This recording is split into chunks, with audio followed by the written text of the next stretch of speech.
This is the bonus splinter build, a completely new build in the D4 universe, and the buffs to this build is going to make it one of the absolute best builds in Season 5. Just check out this footage using trash gear. I got the concept sent to me by Gentle Giant, and I've since then maxed out the build. So what you're seeing here is but a fraction of the true potential. Don't believe me? Well shit, I've done a bit of napkin math. The changes that I've made to the Paragons more than doubles the damage of this build. And the Crown of Lucion, Shard of Varathiel, and buffed Starless Skies combo doubles the damage on top of that. Oh, and did I say the gear was trash? So slap on an additional 50% damage or so on top of that. Yeah, build is looking fine as hell. On top of that, in Season 5, it received a substantial buff to its defenses via the Shielding Storm aspect. I strongly believe this will be the second best Necro build in Season 5, only surpassed by the Broken Bonus Spirit build. Alright, you hooked yet? Good. Let's talk about how this amazing build works. First things first, you need 100% crit chance and a few tempers to make this build work, meaning you can start rocking it once you're in World Tier 4 and got some shit crit chance gear. Secondly, you need the Shattered Spirits aspect. This is the key concept of this build. By spamming bonus spirits, we spawn a buttload of bonus splinters on top of that. And that's how we deal damage, via bonus splinters. We then slap on a buttload of basic skill damage multipliers, the new Season 5 items, and you shall receive Insanity as a reward. This aspect is also the reason we need 100% crit chance, and that's due to bonus spirit being reset instantly if we manage to get it. Fortunately though, it's insanely easy to do, as you'll only need roughly 14% from your gear to solve it. This in turn means that you don't need any masterworking done to get the build to work. It's just that simple, folks.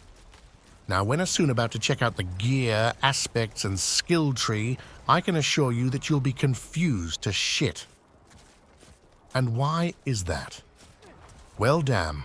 Bonus Spirit is draining all of our essence each cast before it sends out the bonus splinters via the Shattered Spirits aspect.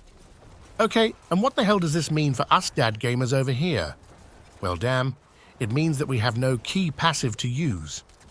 Ossified essence stacks with max essence, and so does the adaptability aspect. If these passives would work, then this build would potentially just flat out be the best build in the game. But that's unfortunately not the case. Now, before heading into the gear and aspects, I want to highlight both some benefits and downsides of this build. The benefits being that it's the most fun goddamn build in the game, along with possibly having the best boss killing potential ever. The issues from previous season has also been fixed, namely the fact that the defensives was lacking and Hell Tides was a pain as you were killing everything instantly. Now you can instead just chug a few Profane Mind Cage and you'll be blasting those as well. The downsides being that it's a bit of a setup build. And what the hell does that mean? Well, it means that when you're pushing the pit, you want to combine your spells, pull them together, and then crawl way up their asshole before you start spamming bonus splinters. Setting up a kill combo is true for most Necro builds though, but it's just a heads up in case you're coming from another class. With that out of the way, let's check out the gear and aspects in the planner. If you're familiar with the Season 4 version, then be aware that I've made some important changes. I've also got an Uber version, but the only difference is that we're slapping on Starless Skies and a corpse variation where you consume corpses for more damage, but lose a lot of defenses. First off though, we can finally use Crown of Lucion. If you need defensives or cooldown reduction, then Shaco is also a great option, but this is roughly a 50% damage increase over Shaco. The resource cost is no worries for us, seeing as we don't need resources to deal damage. For titty protection, you're looking for this one in both setups. And why not Tyrell's Might? Well damn, in the endgame, you'll be capped on resistances already, and the main source of our defensives is maximum life combined with the shielding storm aspect, seeing as that is also based on max life. So I wouldn't go out of my way to get tie rails for this one. For gloves, you want the conceited aspect along with some crit chance to get that cap sorted. You'll have a permanent barrier, so this is 25% big hecking permanent dam. For the pantaloonies, slap on the shielding storm aspect. You'll then prioritize bonus splinter ranks for the big damage bonus. Heading on to the sneakers, the flicker step are just massive. By evading through enemies, you'll keep bonus storm up permanently, and that's pretty damn important. For the weapons, Shard of Arathiel is our Season 5 savior. Holy shit, this weapon is broken, granting a 3x multiplier along with nearly perfect stats. This does, however, mean that we can't cap chance to hit twice, but it's still a massive bonus. Just do your best to masterwork it on the offhander, and also slap on the grasping veins aspect for the crit. For the necklace, the shattered spirits aspect is what it's all about. By having it on the amulet, we gain an 8.5 multiplier for our splinters. Yeah, you heard correctly. By then spamming bonus spirits, we in turn spawn additional bonus splinters. For the passives, Compound Fracture and Evulsion are the most goated ones. I'd probably try to trade for a few of the passives and then settle down. Or do like this awesome guy in my Discord and just get all of them El Mar. Bruh. Unfortunately, the German guy covered the build in one of his videos, so expect the prices to skyrocket. For the rings, we slap on the Moonrise for the massive multiplier and the sacrificial aspect, as we'll be sacrificing all of our annoying as shit minions. Yeah, screw those guys. Well, damn will you look at that. Gear and aspects complete. And it's just in time, seeing as it's already skill tree or fucking clock, and you know it, baby. Starting off with the basic skills, we obviously want bonus splinters along with enhanced bonus splinters for more of them, and initiates to solve vulnerable.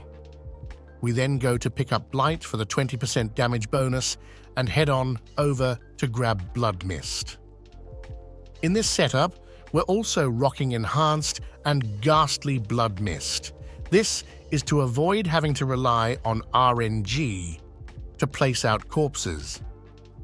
Now in this setup, we are not consuming any corpses, meaning fueled by death along with the flesh, eat a legendary node are not usable. That's what changes in the corpse variant, but at the cost of making the build less smooth. And I'm silky smooth, my dog, so let's go to pick up some additional damage passives and Decrepify for both damage and cooldown reduction. We then go to grab Corpse Tendrils along with Enhanced and Blighted Corpse Tendril for the Blood Orbs. And why would we want that? Well damn, due to blood begets blood in the Paragons obviously, a new additional to the build seeing as it just got buffed. We're also gaining vulnerable from splinters, so that shit's solved already. Necrotic Carapace solves Fortify for us, and Bonus Spirit resets via Enhanced Bonus Spirit. Ghastly also provides an additional 10% crit chance. We then have a bunch of damage buffs and rapid ossification, which should be fixed and usable in Season 5. In the Ultimates, we pick up a bunch of passives for crit chance, damage reduction, and big dam. This is also where we have Bonus Storm, which grants us crit chance, damage reduction, along with a massive barrier. And finally, the key passive. We unfortunately can't use any, seeing as they're all shit for us. Well, damn, my man or woman, you still here, huh? Nicely done. Let's head straight for the Paragons, and then it's time to get hecking good after that.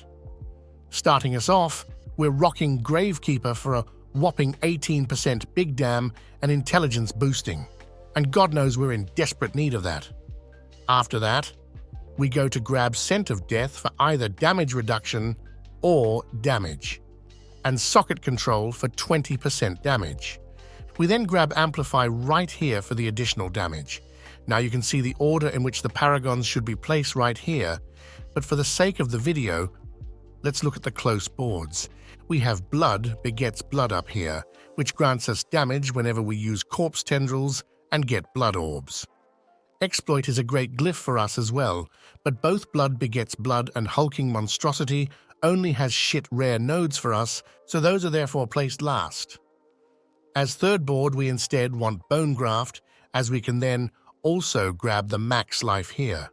After that, we head on down to the cult leader board and socket essence for big hecking dam, and down to the flesh eater board where we socket sacrificial. The legendary node here is great, but makes the playstyle more clunky. So that's a no for me right now. Either way, you successfully stuck around for an entire Paragon board. You should receive some form of reward, I feel like, and that reward is, yep, some gameplay and how to get good. Now, in case you're a boomer with goldfish memory, that's fine, but 10 minutes ago, I said that this build is a setup build. And here's how that works. You want to spawn a corpse, which you can either do via spamming bonus spirits or via blood mist. Use this corpse to drop a corpse tendril on their sorry asses, and then we're ready to spam buttons. Pop a blight on them for the damage bonus, a decrepify for the damage reduction, and press the bonus storm. You'll then want to keep this up permanently, which you can do by evading through enemies with the flicker step boots. This should reset the bonus storm cooldown with ease, and you'll be able to keep it up. Other than that, you just keep pressing that bonus spirit button real good, and you'll delete everything in the game with ease. And that, my friends, is all for this one. Drop a sub, consider becoming a member, and I'll see you in the next one.